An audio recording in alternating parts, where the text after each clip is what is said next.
Untuk hari ini kita akan ngobrol bersama tamu spesial yaitu Pak Randy Ardian. Nah, Pak Randy ini merupakan Strategic Management and Human Capital Practitioner. Beliau juga seorang Head of People at Startup Company. Nah, dengan background pengalaman yang luar biasa ini, nantinya saya yakin percakapan kita atau sharing-sharing kita ini akan menjadi hal yang luar biasa Pak, baik bagi saya maupun bagi teman-teman semua. Oke, mungkin dari Pak Randy ada mau diperkenalkan dulu Pak? Ya, mungkin makasih ya Anin sama teman-teman dari CCSI dan teman-teman semua yang udah hadir siang hari ini. Makasih udah ngeluangin waktunya. Ya, salam kenal aja. Nama saya Randy Ardia Pradita, biasa dipanggil Randy. Pengalaman kerja 13 tahun di berbagai company ya, mostly sebagai HR. Dan sekarang lagi sabbatical, lagi istirahat kerja dulu. Jadi nggak kerja full time di mana-mana, tapi bantu freelance, bantu part time, ngisi training dan sebagainya. Itu mungkin Mbak Anin, salam kenal buat teman-teman semua. Oke, terima kasih Pak Randy. Berarti sekarang kesibukannya lagi ini ya Pak, istirahat untuk berkarir secara profesional gitu ya Pak. Sedang ada project-project aja gitu ya Pak. Ya, peran utamanya banyak ngeluangin waktu sama keluarga dan sampingannya ya tadi kerja freelance, part time dan sebagainya. Jadi mau jadi bapak yang baik dulu saat ini. Oke. Oke, ini keren banget ya untuk kegiatan sekarang fokus jadi bapak yang baik setelah 13 tahun berkarir gitu ya Pak. Iya. Oke, kita mungkin kita langsung masuk ke pembahasan kita Pak, yaitu adaptasi awal di bulan Ramadan Pak. Dari pengalaman Pak Randy sendiri nih Pak, selama 13 tahun berkarir ke belakang, berarti sudah 13 kali bertemu Ramadan ya Pak? Iya, betul. Oke, gimana sih cara Bapak untuk menyesuaikan jadwal kerja nih Pak ketika masuk ke bulan Ramadan? Kan karena ada banyak nih Pak yang disesuaikan gitu. Gimana untuk Pak Reni sendiri? Ya, makasih Anin. Mungkin saya share konteks sedikit ya. Jadi alhamdulillah saya beruntung gitu ya. Selama 13 tahun terakhir menjalani bulan puasa gitu ya. Pernah di berbagai kondisi. Artinya ya kerja WFO full, ya pernah kerja Ramadan saat WFH, juga pernah. Bahkan WFO-nya pun ada yang cuma di kantor doang, ada yang keliling-keliling ke pabrik gitu ya, sampai ke daerah dan sebagainya, itu semuanya pernah gitu. Dan termasuk sekarang ini karena lagi freelance ya, lagi lepasan, itu juga pernah. Jadi artinya hampir semua pengalaman kerja selama Ramadan tuh udah pernah ngalamin gitu ya. Nah mungkin kalau tadi terkait cara menyesuaikan waktu dan jadwal gitu kan, sebenarnya kalau kita sadar nggak sadar dengan masuk bulan puasa ini gitu, kan ada sedikit ritme yang berubah gitu kan. Ya mungkin saya nggak tahu ya, mungkin teman-teman ada yang udah terbiasa puasa Senin Kamis gitu kan. Jadi ketika Ramadan akhirnya udah biasa, atau ada yang mungkin biasanya bangunnya agak kesiangan, sekarang akhirnya dipaksa bangun lebih pagi, sehingga mungkin energinya mesti dijaga tuh dari seharian kayak gitu. Atau bahkan mungkin yang malamnya biasanya masih bisa kerja, tapi sekarang ada mesti buka puasa dulu, tarawih dulu dan sebagainya, jadi agak kepotong juga kan. Nah sehingga artinya teman-teman nanti bisa atur tuh polanya, apa kira-kira jadwal yang teman-teman cocok dengan style teman-teman, kemudian dikoordinasikan dengan si atasan, dengan peers, rekan kerja dan sebagainya. Pertamanya seperti itu untuk dapat penyesuaian dulu antara jam kerja sebelum Ramadan sama pada saat Ramadan gitu. Oke, berarti memang di awal kita perlu menyesuaikan untuk dimulai dari diri kita sendiri gitu ya Pak Randy, yang nggak bisa langsung menyesuaikan yang langsung satu bulan. Mungkin adaptasinya kita menyesuaikan pola jam ibadah, pola kerja, makan, seperti itu ya Pak. Selama bekerja kan pasti berubah nih Pak, gitu ya. Iya, betul begitu. Oke. Terus dari Pak Randy sendiri nih, kan tadi Pak Randy bilang kalau kita adaptasinya pelan-pelan nih Pak. Pelan-pelan kan bisa aja nanti kita pelan-pelan terlalu pelan nih Pak. Kadang saya sendiri juga kalau bisa penyesuaian itu juga berat ya Pak. Apalagi ini Ramadan pertama buat saya gitu Pak, sebagai seorang pekerja gitu Pak. Kadang saya masih bingung cara atau strategi gimana untuk tetap bisa produktif Pak dan fokus di tempat kerja Pak. Karena makin siang nih Pak kayak sekarang gitu kan. Ini kayak godaan. Biasanya kita lagi makan es gitu, makan bareng-bareng di pantry gitu. Apa kita sekarang tetap di kubikel gitu kan. Itu gimana nih strategi Pak Randy biar produktif dan fokus? Ya. Pertama adalah kita bisa ikutin dulu pola kerja yang ada di perusahaan kita tersebut gitu ya. Karena kan biasanya antara hari kerja biasa sama ketika bulan Ramadan biasanya ada sedikit pergeseran kan. Entah mungkin ada yang jam kerjanya jadi lebih pagi gitu ya. Atau mungkin istirahatnya yang tadinya sejam jadi setengah jam gitu kan. Sama mungkin pulangnya jadi lebih cepat atau sebagaimana. Kayak begitu. Jadi pertama kita bisa lihat dulu di organisasi kita, di perusahaan kita itu stylenya seperti apa. Kayak begitu. Karena itu yang pertama akan jadi landasan untuk kita berinteraksi dengan para rekan kerja kita. Gitu, itu yang pertama. Nah yang kedua, biarpun udah disetting sama perusahaannya, udah dibikinin kebijakannya gitu ya, mungkin masing-masing kita juga punya agenda masing-masing kan. Misal mungkin ada yang setelah sahur subuhan terus mau ibadah atau ngaji dulu gitu ya, atau mungkin sorenya ada yang buru-buru pengen pulang karena harus nyiapin buka puasa di rumah dan sebagainya gitu. Nah ketika kita ada kebutuhan seperti itu, kita tinggal komunikasikan aja dengan pihak-pihak yang terlibat dengan kita di tempat kerja. Gitu. Yang pertama siapa? Jelas adalah si atasan kita langsung. Gitu. Karena kan kerjaan kita, tanda kutip, itu akan disupport atau ditanggungjawabkan sama si atasan kan. Jadi dia mesti tahu kita ini selama bulan puasa itu rencananya mau seperti apa. Jadi sama-sama tahu gitu. Artinya adalah misal kalau tiba-tiba jam 4:30 kita udah kabur, nggak ada di ruang kerja, misal gitu ya. Atasan paham bahwa oh iya anak ini emang harus ngurusin rumahnya buat nyiapin buka puasa. Jadi atasan nggak ada prasangka buruk atau curiga sama kita gitu ya. Jadi hal-hal tadi itu mesti diinfoin di awal supaya kita sepakat sama si atasan. Termasuk juga sama, mungkin si atasan juga punya kebutuhannya sendiri yang kita sebagai bawahan mesti tahu. Jadi artinya dikomunikasikan aja, disepakati bersama selama bulan puasa ini mau kayak gimana perubahan polanya. Itu yang pertama. Dan yang kedua, ya sisanya sama peers kita, sama teman-teman kerja kita. Seperti itu. Jadi mungkin ada teman kita yang kita sering interaksi bareng gitu ya. Kita bisa ngasih batasan kayak, jam segini izin stop dulu ya, karena saya mesti gini, kayak gitu. Kalau misalnya ada sesuatu yang kepending, misal gitu kan, kita bisa ngasih janji di lain waktu. Misal, udah jam 4:30 nih, mesti buru-buru pulang karena mesti nyiapin buka puasa. Nanti saya lanjut kerjain lagi jam 9 ya setelah taraweh, misal kayak begitu. Atau, sekarang saya lagi ada urusan keluarga, nanti saya coba kerjain dan follow up lagi besok pagi ya, abis subuhan, misal kayak begitu.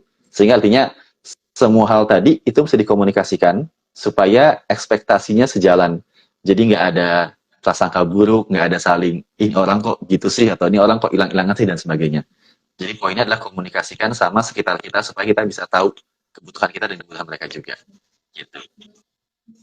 Oke, berarti kuncinya ini komunikasi ya Pak. Jadi kita nggak langsung hilang, nggak langsung pulang dengan alasan buka puasa, harus menyiapkan buka puasa, tapi memang harus komunikasi karena kita kerjanya juga bersama tim ya Pak. Kan kita nggak kerja sendiri, gitu ya Pak. Betul, dan biasanya pun juga sama ya, teman kerja kita, atasan kita, bawahan kita juga pasti punya kebutuhan masing-masing.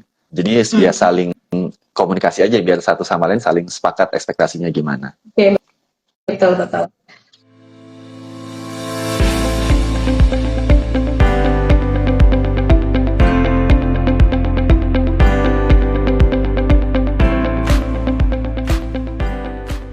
Tadi Pak Rene kan juga ngobrol nih atau memberikan statement kalau pasti ada beberapa teman-teman mungkin Pak Rene sendiri juga lebih ibadahnya kan lebih ini nih Pak, kadang mengaji setelah sholat subuh atau sebelum buka itu ada kajian rutin gitu Pak. Nah, untuk mengatur waktu istirahat Pak dengan jam kerja yang sama tapi dengan ibadahnya biar terbalance, itu gimana Pak dengan kegiatan selama bulan puasa? Iya, terkait waktu istirahat sebenarnya tips simpelnya adalah beristirahatlah di waktu istirahat. Jadi artinya namanya istirahat, ya udah istirahat gitu ya. Maksudnya kan kalau jam kerja normal mungkin kita pas lagi istirahat itu sambil makan siang gitu kan ya. Tapi kan ini nggak ada makan siang gitu kan. Dan kadang kan kita makan sambil ngobrol juga gitu ya. Nah ini ketika istirahat di bulan puasa gitu ya, ya udah full istirahat. Istirahat itu artinya ya tiap orang punya style istirahatnya masing-masing. Misal ada orang yang beristirahat dengan cara tiduran dan rebahan. Ada orang istirahat dengan cara baca buku, dengerin musik gitu ya. Ada yang istirahatnya dengan cara ngobrol sama yang lain, ya kayak begitu. Jangan malah ketika di jam istirahat malah fokus ngelakuin hal-hal lain yang malah bikin kita akhirnya jadi nggak istirahat, kayak begitu. Jadi kan mungkin istirahat tuh biasanya di pagi ya setelah kita subuhan sebelum masuk kerja gitu kan. Terus mungkin di siang-siang sama di malam gitu kan ya. Artinya ya udah di momen-momen itu full pakai buat istirahat. Kalau emang mau rebahan, ya udah rebahan, jangan scrolling HP atau Instagram gitu kan. Kalau emang istirahatnya dengan cara baca buku atau nenangin diri, entah aktivitas sendiri apa gitu ya, ya udah lakuin itu, jangan malah ke distract sama sesuatu yang lain. Begitu, artinya fokuslah istirahat di waktu istirahat supaya energi kita ke recharge, jadi pas di waktu kerja bisa fokus kerja lagi, begitu biasanya. Oke. Ini pengalaman saya sendiri Pak, kayak ketika istirahat, pas scroll TikTok, masuk FYP, makanan nggak pikirin. Saya nantinya malah kepikiran nanti beli baju apa gitu sih Pak. Iya, jadi artinya otaknya istirahat dari pekerjaan tapi malah berinteraksi buat hal-hal yang lain, jadi nggak istirahat tuh sebenarnya tuh gitu biasanya kan. Kita begitu Pak, kayak kita nggak makan tapi kita ganti tetap makanan temanya tapi lewat scroll TikTok gitu Pak. Oke. Iya. Ini bahas ya, kita biasanya makan siang nih Pak, kan kita nggak makan siang kan pasti ada perubahan energi ya Pak, Hmm. otomatis menurun juga nih konsentrasinya karena pola ini ya Pak, pola hidup yang berubah selama Ramadan. Nah, kalau Pak Randy sendiri ini gimana sih cara Bapak untuk menangani perubahan energi gitu Pak dan konsentrasi selama hari-hari puasa yang dijalani Pak Randy? Iya, terkait energi sama konsentrasi ya. Mungkin Hmm. perbandingannya kalau kita lagi nggak puasa gitu kan kita energinya bisa kita tanda kutip atur sesuka hati. Artinya kita bisa aja kerja keras di pagi, terus energinya turun, kita makan gitu kan. Jadi siangnya naik lagi. Tapi kalau puasa kan nggak kayak gitu ya. Artinya ada batasan kapan kita boleh berbuka, kapan enggak gitu kan. Nah sehingga buat kita yang berpuasa, pertama adalah sebenarnya kita udah dikasih petunjuk ya atau mungkin arahan kali ya atau perintah gitu ya bahwa kita diminta buat mengakhirkan sahur ya kan dan mendahulukan berbuka kayak begitu. Artinya itu kita ikutin tuh bahwa kalau mau sahur ya udah pepetin ke menjelang imsak atau azan subuh. Nah gitu karena mungkin ada orang yang karena malas bangun pagi, dia akhirnya sahurnya jam 12 jam 12 malam gitu ya. Sekalian tidur 12 sampai pagi gitu kan. Which is sebenarnya nggak sehat kayak begitu. Atau buka puasanya ya disunahkan kan maghrib langsung buka gitu ya, tapi mungkin karena masih kerjaan akhirnya ditunda dulu gitu. Biarpun kalau buka biasanya jarang sih ya, orang pasti pada udah berburu gitu kan. Nah sehingga artinya patuhi ikutan itu bahwa kalau sahur pepetin ke menjelang subuh gitu kan ya. Dan sahurnya pun juga yang jangan cuma asal sekedar kayak ngisi mulut gitu ya, tapi pastikan ya menunya sama gizinya terjaga juga gitu.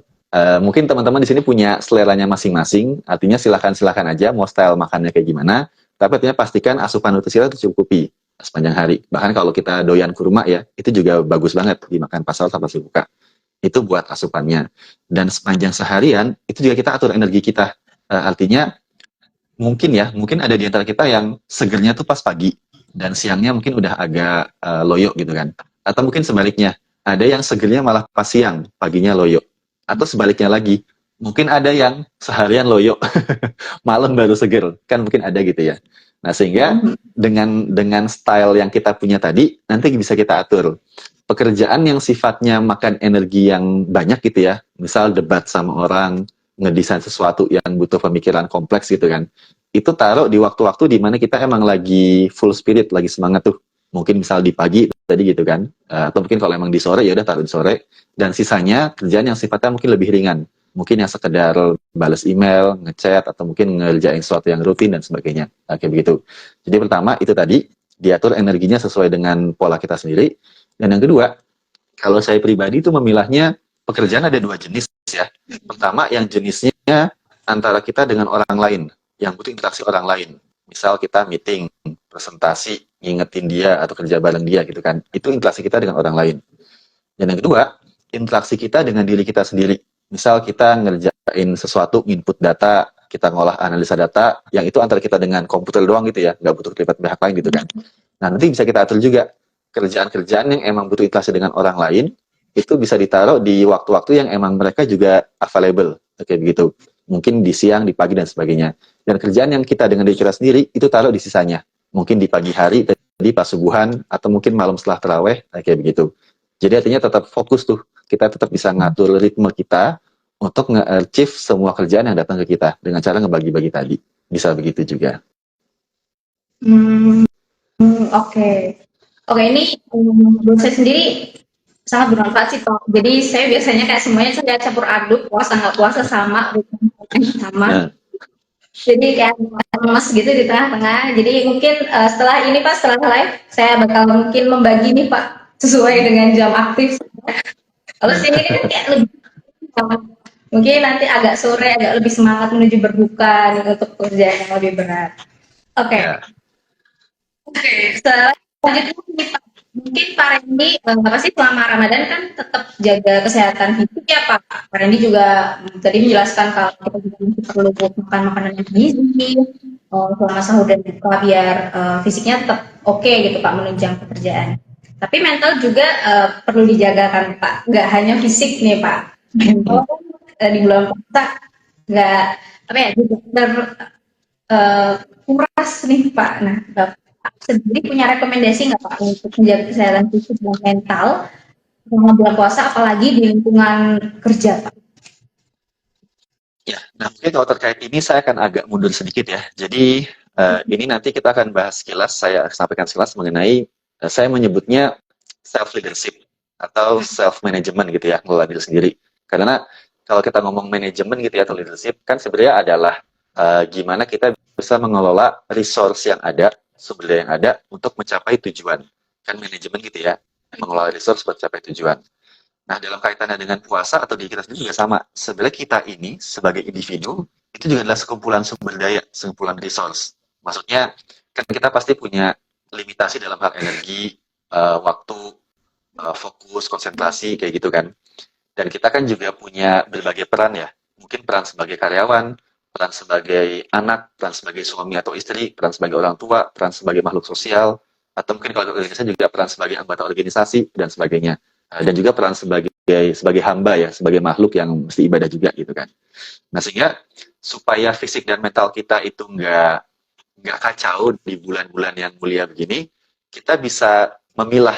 Memilah artinya memanage dulu pada saat-saat ini peran yang mana yang mau kita utamakan dan peran yang mana yang tanda kutip agak kita kesampingkan dulu gitu.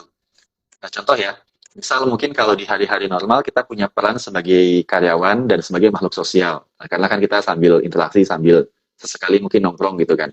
Tapi mungkin ketika kita di weekend gitu ya, kita mungkin perannya jadi makhluk sosial dan sebagai keluarga misal karena kita bantu sama keluarga. Nah selama Ramadan juga sama, kita bisa pilih peran mana yang mau kita ambil dulu. Misal nih di hari kerja berarti kita mungkin perannya sebagai pekerja, sebagai karyawan sama sebagai makhluk, sebagai hamba. Karena fokusnya ya dua itu aja.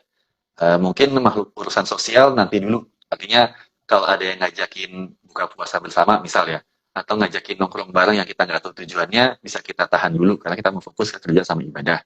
Misal kayak gitu. Atau mungkin pas akhirnya weekend nggak ngurusin kerjaan, baru fokusnya digeser. Fokusnya jalan peran sebagai hamba sama sebagai misal sebagai makhluk sosial, sebagai orang tua buat jalan-jalan sama keluarga dan sebagainya. Sehingga artinya dengan limitasi karena kita punya limitasi tadi, kayaknya susah tuh kalau kita mau ngejar semuanya secara bersamaan. Dan biasanya itu yang jadi alasan kenapa orang itu pada burnout, pada depresi, pada stres karena dia berharap semua peran tadi bisa sukses dalam bersamaan. Padahal kan kita punya limitasi ya, sehingga artinya kita bisa pilah-pilah dulu. Dan itu sifatnya dinamis. Artinya saat ini mungkin kita ngejalanin peran A dan B karena kebutuhannya itu, tapi mungkin di minggu depan atau di bulan depannya kita bergeser ke peran lain. Dan itu fine-fine aja. Tinggal kita atur kita mau jadi peran seperti apa. Bisa dengan cara begitu.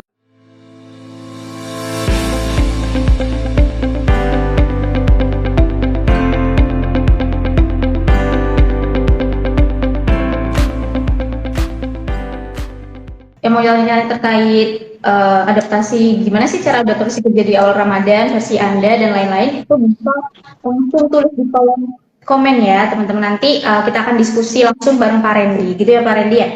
Ya, Oke. Oke, untuk pertanyaan selanjutnya nih Pak, selama Pak Randy berkarir 13 tahun, menghadapi 13 tahun Ramadan dan tahun ini kan juga ketemu Ramadan lagi Pak, Alhamdulillah. Gimana sih, apa yang menjadi tantangan terbesar Pak Randy dalam beradaptasi Pak, dengan pola kerja selama bulan Ramadan? Dan gimana sih cara Pak Randy mengatasi itu?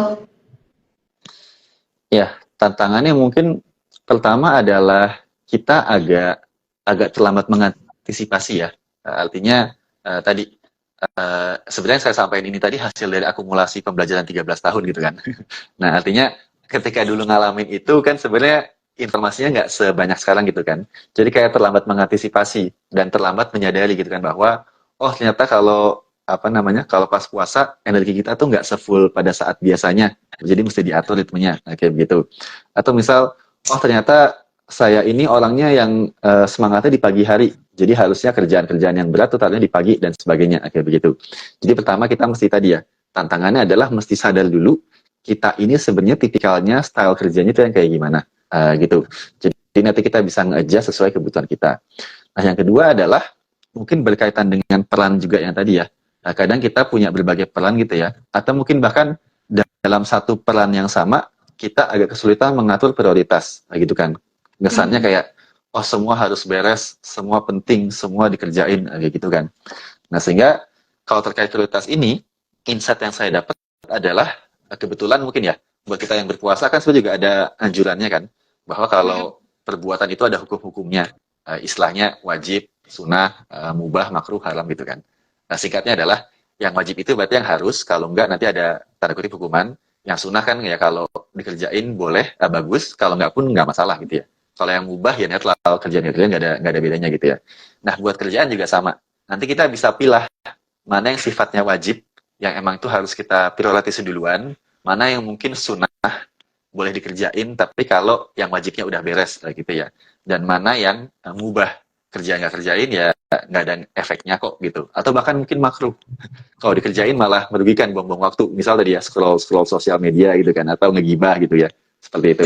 Jadi kita bisa pilah-pilah sebenarnya prioritas kita yang mana gitu kan. Bahkan lebih jauh lagi, saya mungkin izin ngutip dikit ya. Ini ada kalimat dari salah satu ustadz gitu ya. Dia bilang bahwa kalau kita sibuk dengan yang wajib sehingga nggak sempat kerjain yang sunnah, itu boleh apa? Itu kita dapat uzur, dapat keringanan. Karena memang yang wajib lebih utama dibanding yang sunnah. Nah, gitu ya. Ini mungkin paham ya.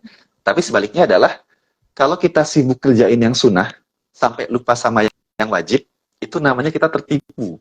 Tertipu itu artinya ya kita fokusnya yang sunnah aja, tapi yang wajibnya malah lupa. Padahal kebalik, harusnya wajib yang didahuluin. Kayak begitu. Jadi nanti bisa kita pisah, mana kita pilih mana yang wajib, mana yang sunnah. Kayak gitu. Termasuk misal, contoh aja mungkin ya. Mungkin buat teman-teman yang muslim di sini juga, misal ada keinginan mau sholat duha di kantor gitu kan, atau mau sholat taraweh. Tapi kalau kita lihat kan sebenarnya sholat duha atau taraweh itu sifatnya sunnah. Tapi kalau mencari nafkah itu kan wajib. Jadi kalau kita sibuk kerja sampai nggak sempat sholat duha, kita dapat keringanan sebenarnya. Kayak begitu. Jadi tinggal kita pilah-pilah aja. Mana yang wajib buat kita, mana yang mungkin sunnah buat kita. Juga mungkin dipilah juga mana yang mubah atau bahkan makruh. Nanti kita fokusin aja ke yang wajib, yang prioritas buat kita. Mungkin gitu. Oke, berarti kita balik lagi gitu ya Pak, harus sadar dulu soal pekerjaan kita gimana, lalu kita membagi diri nih, yang wajib yang mana, sunnah yang mana, yang bisa ditinggalkan yang mana gitu ya Pak. Oke. Iya.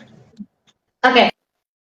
Terus nih Pak, untuk selanjutnya, gimana sih Pak cara Pak Randy itu menangani perbedaan budaya atau ekspektasi di tempat kerja terkait puasa? Ada pengalaman nggak Pak untuk hal ini? Oke, terkait bedaan budaya ya. Kalau di Indonesia atau company Indonesia gitu ya, ini mungkin nggak begitu jadi masalah besar. Karena ya kan karena kita di negara ini mayoritasnya kan muslim gitu kan. Artinya ya mayoritas semua perusahaan pasti nerapin hal yang sama gitu. Ada perubahan jam kerja, ada dispensasi terkait bulan puasa dan sebagainya. Termasuk saya pernah kerja di perusahaan yang mayoritas karyawannya sebenarnya bukan nggak berpuasa gitu ya. Tapi akhirnya ikutin juga karena memang ekosistem pekerjaannya ya seperti itu. Maksudnya partner bisnis mereka, customer mereka pun juga kan mayoritas berpuasa. Akhirnya ikutin juga. Jadi buat di Indonesia sebenarnya biasanya sih nggak ada hambatan berarti seperti itu. Tapi kadang bukan hambatan sih ya. Perbedaannya itu lebih kayak kalau kita berinteraksi dengan orang-orang yang mungkin di luar negara kita gitu. Nah, misal saya juga pernah kerja bareng sama orang-orang dari India, Singapura, Jepang dan sebagainya. Pertama jam kerjanya aja kita dan mereka beda gitu kan. Dan yang kedua mungkin juga nggak di negara mereka mungkin hingar-bingar bulan puasanya juga nggak kayak di Indonesia kayak begitu. Nah, sehingga artinya untuk hal seperti ini kita mesti komunikasikan bahwa mungkin mereka paham kalau maghrib itu waktunya buka puasa dan jangan diganggu. Tapi mungkin mereka nggak paham buka puasanya itu jam berapa. Karena kan di Indonesia jam 6, di India mungkin baru jam 3 sore gitu kan. Atau di Jepang mungkin udah lebih malam seperti itu. Jadi kita bisa komunikasiin ke mereka entah via misal ya via Google Calendar gitu kan. Kita blok jam sekian ke jam sekian out of office karena buka puasa gitu ya. Atau mungkin update di status WhatsApp, status Slack gitu kan. Jam sekian ke jam sekian buka puasa kayak begitu. Jadi artinya mereka pun paham bahwa oh iya nih teman-teman yang di Indonesia yang Muslim lagi buka puasa dulu, jadi nggak bisa diajak meeting atau kalau chat mungkin responnya agak lambat dan sebagainya kayak gitu. Jadi artinya kita tadi ya mesti komunikasiin ke pihak-pihak yang terlibat bahwa kita ada kebutuhan seperti ini. Dan ini juga sama, ini penting karena kadang kita nyimpen sendiri dengan asumsi mereka udah pada tahu, padahal belum tentu juga. Dan akhirnya nanti jadinya mungkin jadi prasangka buruk atau jadi negatif atau apa. Jadi komunikasiin semua hal yang beda tadi supaya semuanya sama-sama paham. Gitu. Oke, berarti ini balik lagi ke komunikasi. Kalau ada perbedaan budaya, apalagi kalian sendiri pernah mengalami berkolaborasi dengan teman-teman dari luar Indonesia yang budaya sangat-sangat berbeda nih, komunikasi penting banget ya Pak, biar nggak jadinya kita nggak membuat masalah lagi dengan salah paham gitu mungkin ya Pak. Oke, oke untuk ini ada pertanyaan nih Pak Randy, ada lumayan banyak sih Pak untuk yang tanya-tanya. Akan saya bacakan ya Pak untuk pertanyaan ke Pak Randy. Yang pertama dari Tan Kici Pak. Hai Mas Randy, bagaimana caranya bisa menyeimbangkan antara tuntutan kantor dan ibadah yang ideal makin khusyuk di bulan puasa ini, gitu Pak. Tips untuk Pak Randy menyeimbangkan tuntutan kantor yang tetap banyak dengan ibadah gimana tuh Pak? Ya, oke, makasih dari Intan Kici tadi ya. Oke. Ini insight yang saya dapat setelah akhirnya saya freelance ya. Jadi ketika mungkin saya salah, tapi juga kalaupun nggak relevan nggak apa-apa gitu ya. Artinya ketika saya masih bekerja full time, saya juga punya kecenderungan yang sama. Kesannya bekerja dan ibadah itu dua hal yang berbeda. Kesannya seperti itu ya. Tapi ketika saya ada freelance seperti ini sekarang kita nggak kerja full time, kemudian saya pelajari lagi. Mungkin kita kadang lupa bahwa sebenarnya mencari nafkah itu juga kan wajib tadi ya, itu juga part of ibadah seperti itu. Sehingga artinya, dan bahkan kita sama perusahaan kan punya kontrak kerja kan, punya akad, ya kan? Ada akad, ada perjanjiannya yang mesti kita penuhi juga, kayak gitu. Sehingga artinya, kalau kita emang harus bekerja pun, ya itu sebenarnya ibadah juga. Bukan berarti itu nggak ada nilainya, nggak ya. Tapi artinya kerja pun juga itu ada nilainya juga, seperti itu. Jadi artinya, tuntutan kantor kalau emang ada silahkan dipenuhi karena kita udah punya akad dengan si kantor dan itu ada nilai ibadah di sana. Itu satu. Nah, yang kedua, terus ngatur ibadahnya gimana? Kita balik ke yang tadi, ke yang mengatur peran kita. Kan kita punya resource yang terbatas ya, tapi kita juga punya berbagai peran kan. Peran sebagai pekerja, sebagai hamba, sebagai orang tua, sebagai anak, sebagai makhluk sosial, sebagai apapun gitu kan. Nah, mumpung di bulan mulia ini ada baiknya kita fokuskan ke peran itu dulu, peran kita sebagai makhluk, sebagai hamba. Gitu. Kalau peran sebagai pekerja kan jelas nggak bisa lepas, kecuali mungkin pas weekend atau pas sudah mau libur lebaran. Tapi peran sebagai hamba itu bisa kita fokusin pada saat ini. Dengan kata lain, peran-peran kita yang lain, misal ya, peran sebagai makhluk sosial, peran sebagai anggota organisasi, peran sebagai teman nongkrong atau apalah gitu ya. Nah itu agak kita abaikan dulu. Gitu. Sehingga artinya fokus kita hanyalah ke pekerjaan sama ke penghambaan, ke ibadah. Nah, seperti itu. Dan itu tinggal kita atur dan kita komunikasikan. Mungkin ada di antara kita yang harus ngelakuin apa di jam berapa buat ibadah gitu ya. Informasiin ke atasan atau ke rekan kerja supaya nggak ada yang ganggu pada saat-saat itu. Nah, gitu. Dan sebagai gantinya, kita pun mesti ngasih komitmen bahwa jam-jam yang hilang tadi itu mungkin akan kita ganti di lain kesempatan. Misal tiba-tiba mereka ngasih kerjaan gitu kan, yang harus beres besok pagi, ngasihnya sore gitu ya. Tapi kita sore udah kebayang bahwa, oh bakal buka puasa, bakal terawih, bakal ngejar tadarusan gitu kan. Kita bilang bahwa jam sekian sampai jam sekian, kita mengerjain ini dulu. Sehingga kerjaan dari si perusahaan, si atasan, nanti saya kerjain di jam sekian ya, atau di setelahnya ya, dan sebagainya. Jadi artinya, kita ngeset boundaries bahwa kita punya waktu buat kita pribadi, tapi juga nggak mengabaikan tanggung jawab kita ke mereka, ke pekerjaan kita. Dengan cara tadi, mengkomunikasikan, supaya ekspektasinya dapet tuh. Jadi dia nggak akan prasangka buruk juga, kayak misal jam 7 malam lagi terawih di chat gitu ya. Ini orang gimana sih kok di chat, di telepon nggak balas-balas. Nah kan kalau nggak dikomunikasikan jadinya prasangka buruk kan. Jadi bilang di awal bahwa pas jam itu pun mereka tahu bahwa oh jam 7 si anak ini lagi terawih nih. Ya udah nanti saya follow up-nya nanti deh malaman lagi kayak gitu. Gitu mungkin ya Intan Kici ya. Oke, oke. Untuk Mbak Intan Kici, untuk pertanyaannya, gimana nih Mbak Intan Kici? Ternyata Mbak Intan Kici ini ada lanjutannya Pak Randy di bawah. Selain tanya cara menyeimbangkan tuntutan kerja nih, Mbak Intan Kici juga tanya pengalaman Pak Randy mengelola produktivitas dan juga emosi sebagai HR people yang pasti dealing with many kind of stakeholder yang kadang menguji kesabaran Pak Randy. Gimana tuh Pak? Oke, makasih Intan. Iya, sebagai HR ya, kan kita tiap hari interaksi sama berbagai jenis orang kan. Dan nggak cuma di bulan puasa. Di bulan-bulan biasa pun ya ada aja apa namanya hal-hal yang ajaib yang mesti kita beresin gitu kan. Artinya nih terlepas dari puasa atau enggak sebenarnya selalu ada gitu ya. Nah, tapi mungkin poinnya adalah kalau sebagai HR gitu ya, sebenarnya tantangannya ini agak OOT dikit ya kalau ngomongin HR ya. Tantangannya di HR itu sebenarnya kita mesti ngejaga supaya saya menyebutnya tuh HR triangle, segitiga HR gitu ya.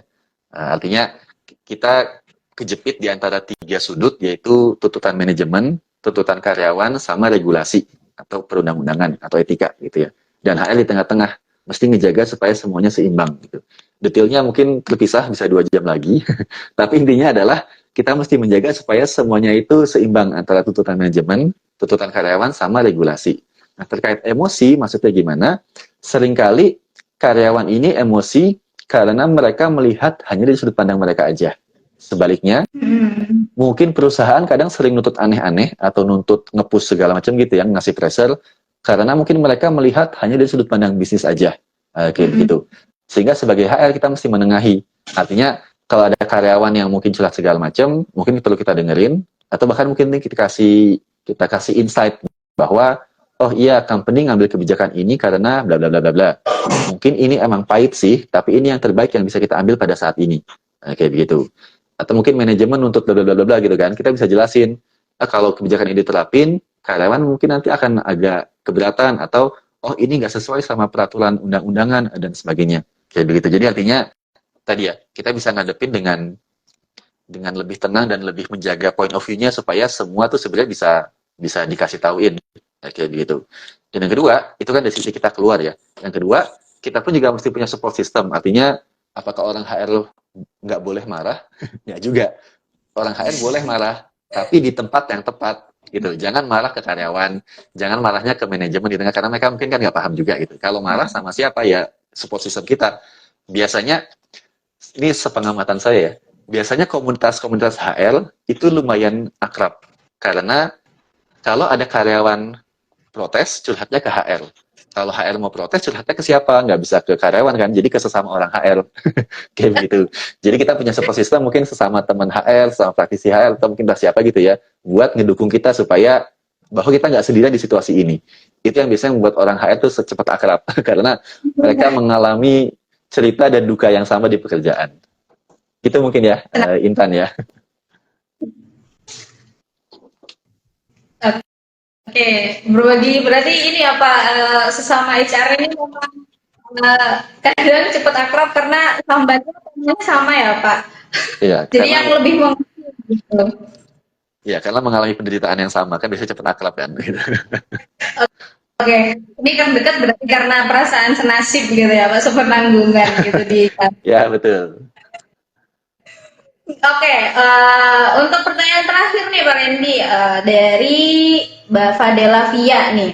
Gimana sih Pak tips menjalani puasa bagi para pekerja lapangan? Mungkin Pak Randy pernah handle pekerja lapangan di posisi sebelumnya HR yang harus keliling-keliling. Jadi energi lebih terkuras dan kalau secara fisik pasti otomatis akan lebih sering dehidrasi gitu. Untuk Pak Randy gimana nih tips dan triknya Pak? Ya, makasih dari Fadila Via ya. Nah, buat kerja lapangan yang butuh aktivitas fisik gitu ya, yang makan banyak energi, pertama adalah biarpun mungkin kondisinya berat, tapi alhamdulillah, alhamdulillah artinya mungkin saya nggak tahu juga sih ya, mungkin hikmah pahalanya lebih gede dibanding kita yang cuma duduk doang gitu kan, karena cobaannya kan berbeda, kayak begitu. Nah, yang pertama alhamdulillah dulu. Nah, kemudian tipsnya gimana? Ini kalau saya pribadi, dulu kan saya juga pernah kerja di pabrik ya, dan di logistik ya, jadi pernah ke keliling-keliling pabrik juga gitu kan. Ini Oke. tips yang buat saya pribadi, tapi mungkin nggak tahu relevan atau enggak buat teman-teman gitu ya. Kebetulan saya ini orangnya cenderungnya introvert. Artinya saya merecharge energi saya dengan cara berdiam diri sendirian. Kayak gitu. Ya kan kalau introvert abis ngomong sama orang jadinya capek kan ya. Terus Ya. ngobrol lagi malah tambah capek gitu kan. Nge-recharge-nya mesti diem aja gitu kan. Nah, jadi waktu zaman dulu saya di pabrik, saya lumayan sering tiap kali ada momen buat istirahat, tadi saya pakai buat beneran istirahat, gitu. Istirahatnya adalah ya beneran duduk diem nggak ngapa-ngapain kayak nge-recharge gitulah, gitu. Bahkan kadang kalau kalau nggak ada tempat yang proper, misal kalau mau duduk di mana ada yang gangguin gitu ya, kadang saya sering, mohon maaf ya, nongkrong di toilet, ya udah diem aja di situ ngendon buat nge-recharge energi kayak gitu. Karena buat saya itu perlu supaya energinya ke recharge lagi, jadi bisa menjalani sisa hari dengan masih punya energi, kayak begitu. Nah, sehingga buat teman-teman nanti silahkan dicari tahu gimana cara teman-teman merecharge energi teman-teman. Apakah ada yang dengan cara tadi ya berdiam diri, ada yang dengan cara ngobrol, dengan cara mungkin baca buku atau apa. Dan kedua itu tadi, manfaatkan waktu istirahat buat istirahat. Jangan buat scroll sosial media, jangan buat malah ngomongin orang atau ngapain lah, kayak begitu. Jadi artinya kita nanti bisa bisa petain tuh, kapan kita akan ngelakuin apa dan di jam berapa gitu. Karena kan kadang kalau kerja itu agak agak bisa kita prediksi ya. Misal jam 9 sampai jam 11 bakal keliling ke sini, jam 11.12 di ruang meeting, 12:30 istirahat dan sebagainya gitu kan. Nanti bisa kita atur, kita selipin juga rencana kita mau kayak gimana, kayak begitu. Jadi artinya kita cari tahu dulu style kita ini kayak gimana, cara kita nge-charge ini kayak gimana, kemudian kita atur waktu-waktu di mana kita bisa punya kesempatan buat ngelakuin itu, kayak gitu. Kalaupun emang beneran nggak bisa banget, kita kita berarti udah siap dari awal. Udah siap artinya kan beda ya. Kalau kita ketika pagi hari udah tahu bakal capek sampai seharian, sama kalau kita asumsinya cuma capek sampai siang doang, tiba-tiba sorenya ada pekerjaan tambahan lagi. Kan pasti rasanya beda kan. Jadi artinya kalau kita tahu hari itu kita bakal sibuk banget, kita udah siapin dari awal bahwa oke, hari ini bakal sibuk banget, jadi sahurnya mungkin lebih banyakin, istirahatnya lebih dibanyakin, jadi pas udah beneran kerja udah siap tuh langsung sampai sore kayak gitu. Itu mungkin ya Fadila Via ya. Oke, untuk Mbak Fadela Via mungkin itu tips dari Pak Wendy. Jadi balik lagi ya Pak, kita harus menyadari style diri gitu kan. Jadi seenggaknya kalau secara fisik atau secara dehidrasi kan kita nggak mungkin minum ya Pak untuk mengembalikan energi. Seenggaknya kita dari dalam gitu recharge-nya bisa dengan cari tahu cara mengisi energi diri gitu ya Pak. Hmm. Oke. Untuk pertanyaan dari saya nih Pak, Pak Randy sendiri punya pesan nggak Pak untuk karyawan-karyawan? Karena saya sendiri juga salah satu karyawan yang pertama kali bertemu dengan bulan puasa nih Pak, untuk apa ya menjalankan dan beradaptasi nih buat mereka-mereka yang pertama kali bertemu bulan Ramadan.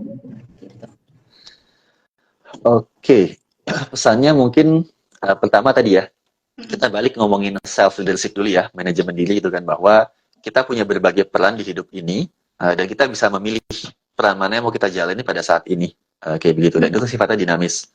Artinya kalau emang lagi bulan puasa gini ya udah silakan fokuskan ke peran-peran yang mau kita utamakan, mungkin sebagai pekerja, sebagai hamba, atau mungkin sebagai keluarga dan sebagainya. Dan peran-peran yang lain itu bisa tanda kutip disingkirkan dulu pada saat ini. Artinya adalah kalau setelah bulan puasa beres, mungkin ada perannya digeser lagi, silakan aja. Itu yang pertama gitu ya. Dan yang kedua adalah kita pun mesti cari tahu juga style kita ini seperti apa. Mungkin ada yang tadi ya, semangatnya di pagi, semangatnya di sore, atau bahkan di malam gitu kan. Atau mungkin ada yang punya kebutuhan personal terkait ngurusin keluarga atau apa kayak gitu.